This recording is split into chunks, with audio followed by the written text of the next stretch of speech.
Good morning students. बच्चों, last की video में हम लोग बात कर रहे थे लॉ ऑफ इंडिपेंडेंट असॉर्टमेंट की।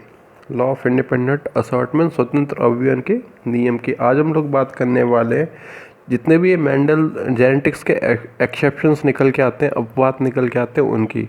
जैसे कि इनकम्प्लीट डोमिनेंस, अपूर्ण प्रभाविकता, सह प्रभाविकता, कोडोमिनेंस की बात कर सकते हो आप लोग। मल्टीपल एलिज्म, बहुयुग्म विकल्पिता, जो कि ब्लड ग्रुप में अच्छे से देखी जा सकती है। और प्रबलता, एपिस्टेटिक्स की बात कर सकते हो, ठीक है ना। तो ये क्या है, सब जेनेटिक्स के एक्सेप्शंस, अपवाद है। इसमें से आज हम लोग 2-3 को देखने की कोशिश करेंगे। तो आज फर्स्ट आता है इसमें मेंडल के अपवाद।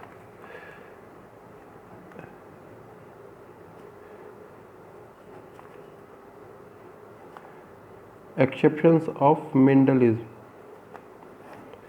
इसमें फर्स्ट आता है अपूर्ण प्रभाविकता, इनकम्प्लीट डोमिनेंस।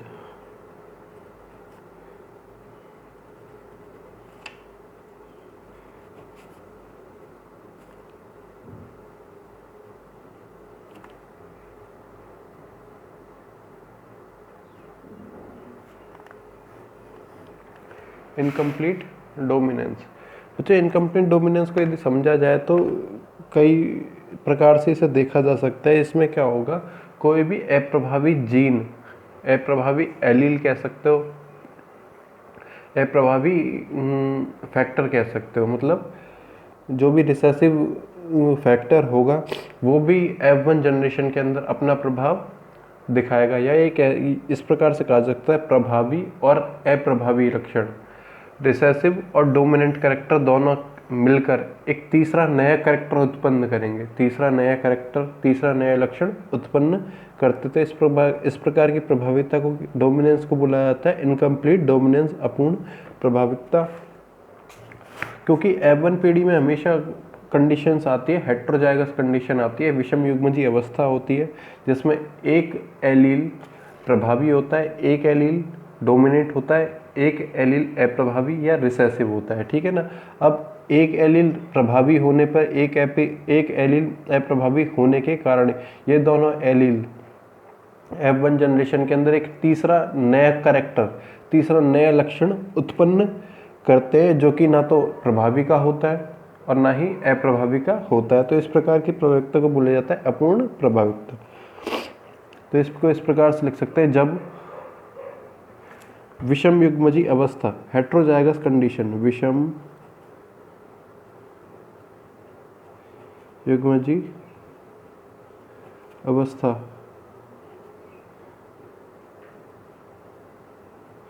हेट्रोजाइगस कंडीशन में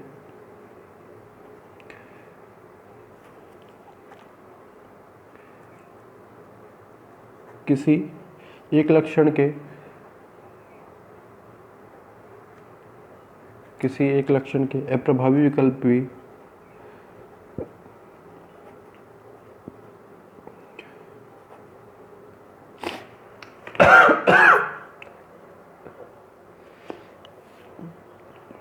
अप्रभावी विकल्प भी अपना कुछ प्रभाव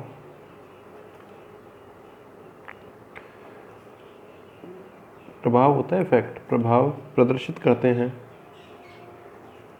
प्रदर्शित करते हैं। और प्रभावी विकल्प, डोमिनेंट एलील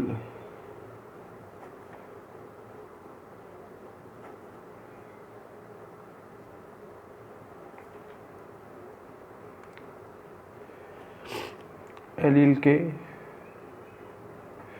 कुछ प्रभाव को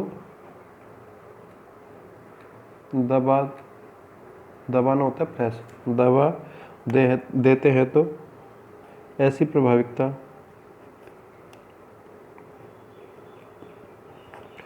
अपूर्ण प्रभाविकता कहलाती है।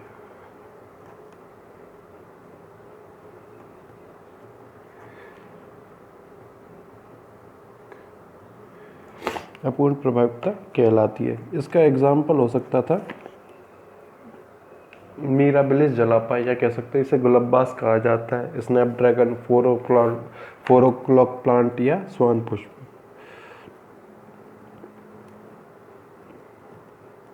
गुलब्बास, इसी का नाम होता है मिराबिलिस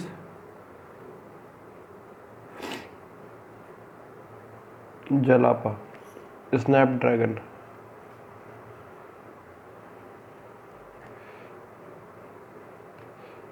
स्वान पुष्प या 4 o'clock प्लांट।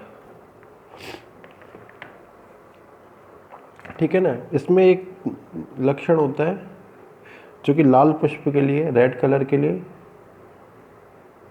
लाल पुष्प, एक करैक्टर होता है अप्रभावी जीन कह सकते हैं, या फिर ये होता है वाइट सफ़ेद सफ़ेद पुष्प, वाइट फ्लावर के लिए। ठीक है ना।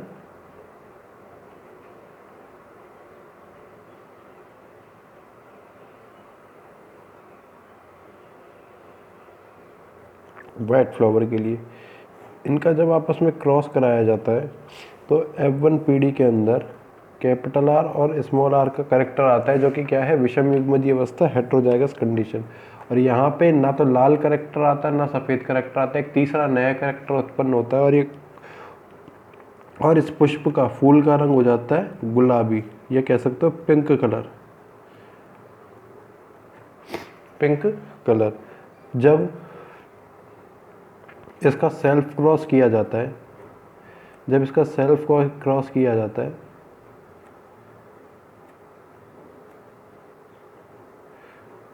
तो कुछ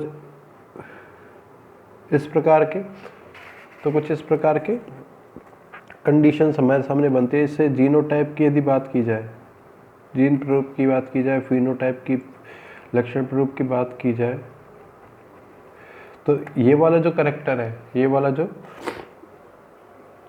करेक्टर है, ये मात्र और मात्र एक कंडीशन में आया है, यहाँ पे होमोजाइगस कंडीशन में। दो करेक्टर आए आपके पास हेट्रोजाइगस कंडीशन में, और एक रिसेसिव का एक आया है होमोजाइगस कंडीशन में। यदि लक्षणों की बात की जाए तो ये जो कैपिटल आर है, कैपिटल आर है, इसके पुष्प का रंग होगा लाल।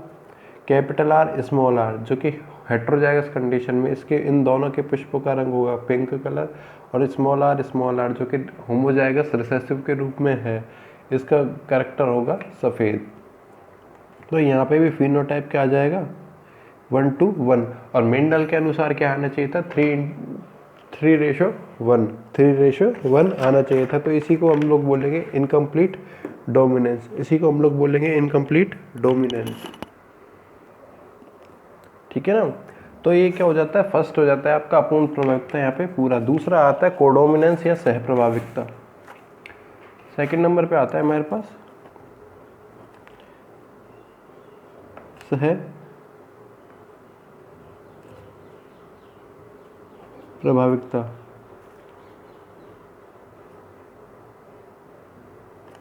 कोडोमिनेंस, सह का मतलब होता है साथ साथ पाया जाने वाला, साथ साथ पाया जाने वाला। तो इसमें क्या होगा, प्रभावी लक्षण और अप्रभावी लक्षण, या कह सकते हो डोमिनेंट कैरेक्टर और रिसेसिव कैरेक्टर F1 जनरेशन के अंदर अपना अपना प्रभाव प्रदर्शित करते हैं। जैसे कि इसका एग्जाम्पल हो सकता है सबसे अच्छा,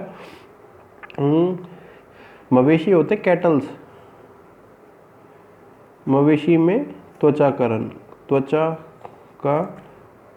रंग, स्किन कलर इन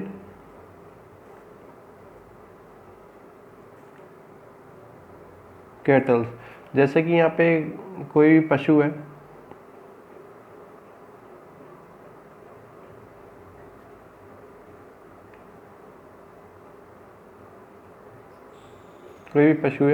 ठीक है ना, इस पे क्या आ जाता है, कुछ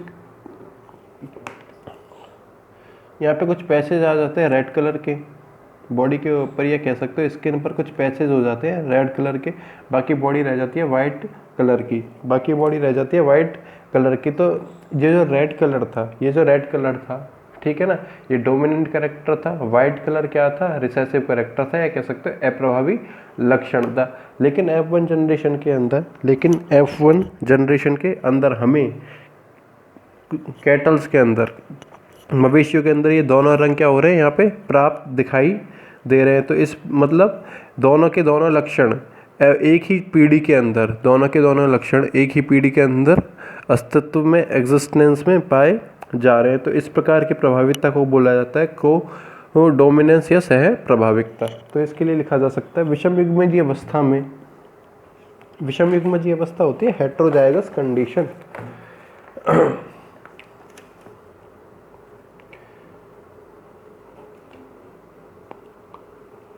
विषम युग्मजीय अवस्था में जब किसी लक्षण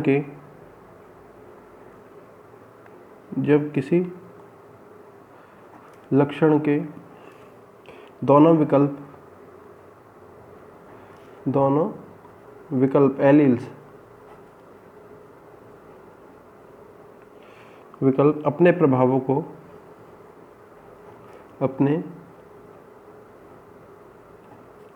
को समान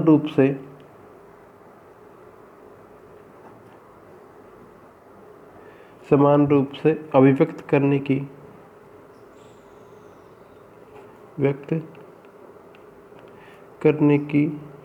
क्षमता रखते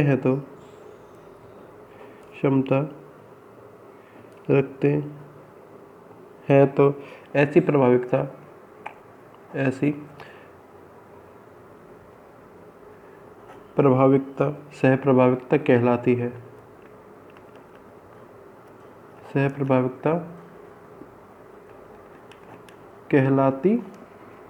ठीक है ना। जैसे कि हम लोग बात कर सकते हैं एग्जाम्पल में, स्किन कलर इन कैटल्स, मवेशियों में त्वचा का रंग।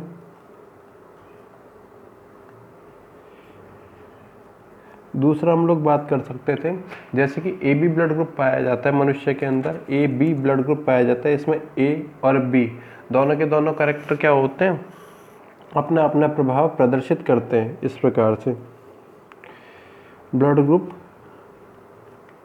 रक्त समूह ए बी, ठीक है ना। तो हम लोग इसे देखते हैं स्किन कलर इन कैटल्स में। यहाँ पे रेड है, होमोजाइगस करेक्टर है। यहाँ पे कैपिटल आर रेड कलर के लिए, लाल रंग के लिए।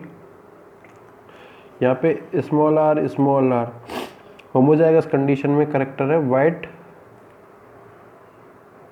कलर के लिए। लेकिन जब इनका क्रॉस कराया जाता है,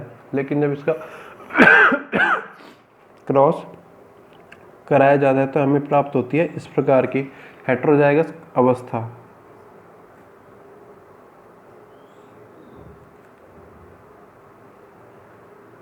कंडीशन ये कह सकते हैं विषम युग्मजीय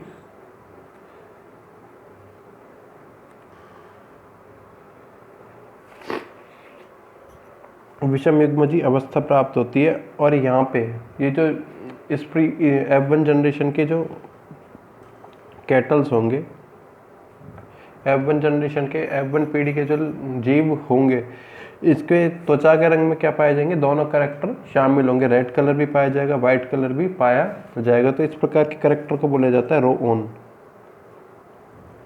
इस प्रकार के रंग को बोला जाता है रोहन।